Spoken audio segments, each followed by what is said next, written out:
మనం అర్థం చేసుకోవాల్సింది ఒకటమ్మా. వాడు విజయసాయి రెడ్డి గారు, వేణుంబాకం కసాయి రెడ్డి, కన్వర్షన్ కరప్షన్ కల్తీ రెడ్డి, కంటామినేట్ రెడ్డి అని కూడా చెప్పొచ్చు. ఎందుకంటే కర్మ ఎవణ్ణి వదలదు.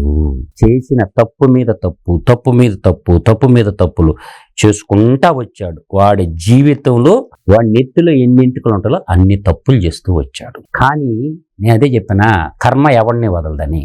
భారత రాజ్యాంగం, ఈ భారత రాజ్యాంగంలో మొట్టమొదట మనం అందరం కూడా 3,50,000 మంది, ఎంతమంది అమ్మా? 50,000 మంది సమిధులైతే ఈ దేశానికి స్వాతంత్రం వచ్చింది. అర్థమైందా?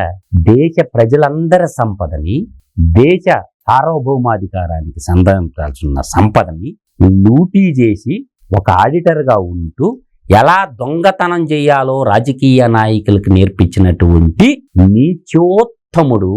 ఆడి వల్ల దరిద్రం పోయింది. ఇప్పుడు పార్లమెంట్లో ఒక దరిద్రం ఒడిచిపోయింది మనకి.